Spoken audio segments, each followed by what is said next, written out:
Bueno, viene otro elemento aquí abajito que nos parece importante señalarlo, y es esta referencia a la relación enseñanza-aprendizaje. Nos estamos moviendo en diversidad de enfoques y marcos teóricos sobre la pedagogía, y en esa medida, dado que son aspectos que aún están tan débiles en la formación de los maestros del país, no necesariamente un maestro que no ha sido juicioso en las lecturas y en las sutilezas que tienen las diversidades de los enfoques pedagógicos podría entender muy claramente la diferencia que hay entre enfoques que le apuestan a la construcción del conocimiento y enfoques que le apuestan a la promoción de procesos de enseñanza-aprendizaje. Hay algunos enfoques recientes que muestran la articulación entre estos dos aspectos, es de todas maneras, que plantean que además que el hecho de que uno construya conocimiento está parado sobre la base de una relación de enseñanza y entre un proceso de aprendizaje que cursa por el sujeto. Pero digamos que esto no es de mucha claridad en los docentes del país, y digamos que está mucho más difundido el hecho de que hay enfoques que promueven un acto enseñador y un acto de aprendizaje por parte del otro, y lo que releva un poco la pedagogía activa, es decir, sucede en ambientes, sucede en contextos, sucede en experiencias significativas, sucede porque es absolutamente pertinente y tiene sentido y significado, y por eso diferencian esto de enseñar y aprender con el proceso de construcción de conocimiento, que es donde los dos actuamos juntos frente al conocimiento, los dos pasamos procesos diversos de construcción del conocimiento. Claro, el maestro lleva un paso adelante, por decirlo de alguna manera, lleva una responsabilidad de liderar el asunto, pero también está en ese proceso constructivo, y lo que está sucediendo con el estudiante no es un momento específico de aprendizaje, sino es una reelaboración permanente de sus experiencias previas, de sus esquemas, donde se movilizan, donde se incrementan, donde se desestabilizan, y donde sigue permanentemente en esta construcción. Entonces creemos que para darle un poco más de solidez valdría la pena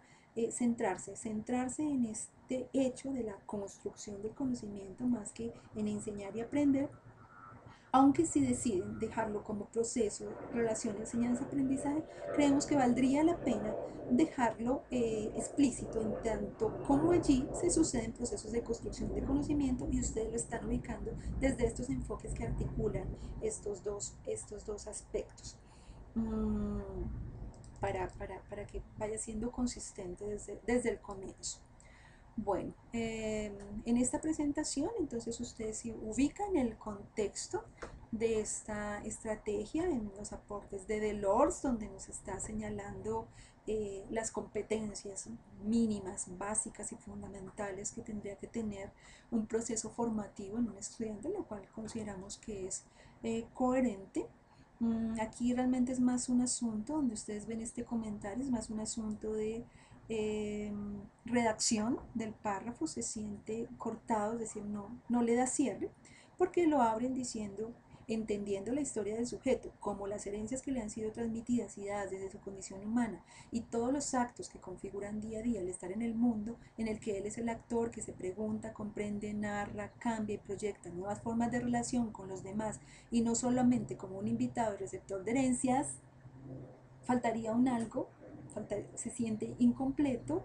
tal vez por el encabezado. Entendiendo la historia va a ocurrir algo, ¿no? Entonces nunca entendiendo la historia como esta, en la que le pasan esta serie de hechos, en la que él es un actor, en la que proyecta nuevas formas de relación. ¿Qué pasa? ¿Qué pasa con ese entendiendo? Entonces se siente absolutamente cortada la frase. Debería tener algo que ocurre por el hecho de entender la historia del sordo, una consecuencia, una relación, un algo que permita cerrar el párrafo, porque lo deja abierto. Es decir, si entendiendo la historia, ¿qué nos pasa? Si la entendemos, ¿qué es lo que nos va a pasar? Si entendemos que todos los actos que configuran su día al estar en el mundo, y que él es un actor que también comprende, que también narra, ¿qué es lo que pasa? ¿Qué es lo que pasa si entendemos esta historia? Entonces nos queda allí abierto, pero creemos que es más un asunto escritural. Aunque sí, obviamente hace falta el elemento de contenido que nos permita cerrar la idea insistimos, ¿qué es lo que ocurre cuando entendemos esta historia? Porque nunca la cierra y nunca la explicita. Bueno,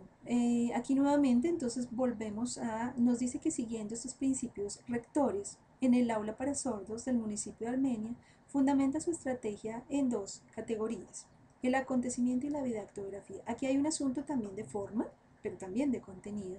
y es que para un lector desprevenido, ustedes antes, en el párrafo anterior, están tratando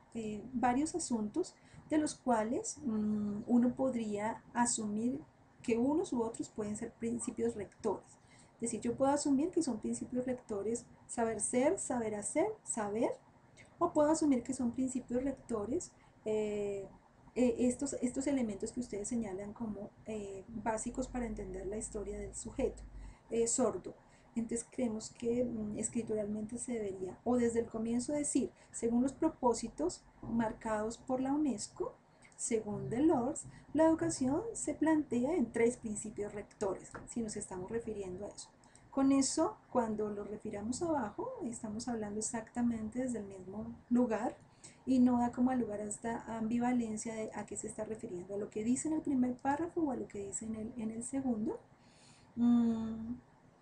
Y bueno, luego sí plantear el asunto. Aquí vuelve a aparecer el asunto de que dicha estrategia se inscribe en el marco de las pedagogías activas. Y pues bueno, aquí es donde justo cobra mucho más fuerza la aclaración inicial que les decíamos sobre cuáles son los fundamentos de las pedagogías activas, en tanto enfoques que privilegian más que una relación eh,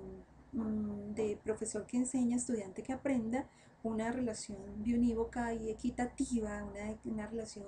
equilibrada, una relación sin sentidos de poder que promueve la construcción del conocimiento. Entonces, justo porque aquí están señalando este tipo de enfoques, creemos que arriba debe darse un poco más de consistencia en esto de la construcción de conocimiento. Aquí igual, también es un asunto de redacción. Plantea que debemos asumir la responsabilidad de responder a una necesidad sentida del proceso educativo y dice algo así como hacer que de los saberes conocimientos significativos para quien los aprende que les permita comprender y cambiar su propia realidad para transformarla. Hay algo allí que no está muy bien escrito y no permite darle fuerza a, al, al, al, al hecho mismo. Bueno, otro asunto que va y viene también aquí es